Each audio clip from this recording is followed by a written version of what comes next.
Want met my selfoon en 2 ure per dag verdien ek dollars ja, nie rande nie, aanlyn. Enige iets van R1.600 tot R23.000 per transaksie. Nou, luister, ek hoef nie een kliënt te gaan soek nie, want ek werk deur middel van attraction marketing. Met ander woorde, my kliënte kom soek my. Anderstemit is 'n fisiese besigheid.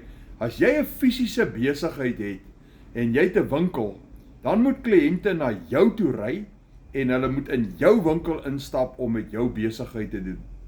My winkel, my aanlyn besigheid, gaan na my kliënte toe. Hy is binne in hulle huise, binne in hulle motors, daar waar hulle werk, daar waar hulle speel. Daar verskyn my besigheid aan my kliënte. Weet jy wat? Ek hoef geen mens te soebat of te soek of om te gaan uitkyk wie sal by my kom besigheid doen. Want as jy nie by my besigheid wil doen nie, as ek 'n fisiese winkel het, ry jy net verby of jy gaan nie daarin nie. As jy nie met my besigheid aanlyn wil doen nie, scroll jy net verby.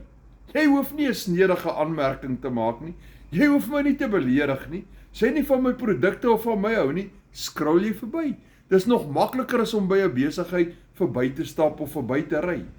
Maar die kliënt wat na my produk soek, wat my besigheid wat daarvan hou, al wat hy hoef te doen is, hy hoef na 'n 2 minute video te kyk, soos hierdie, en my te kontak, en vir my vir inligting te vra. En ek stuur vir hom al die inligting wat hy wil hê. Nou as jy wil weet hoe ek dit doen, want jy kan dit ook doen, skryf vir my meer inligting in die comments. Maar as jy baie ernstig is, WhatsApp my met die woorde meer inligting. En ek kry al die inligting by jou uit.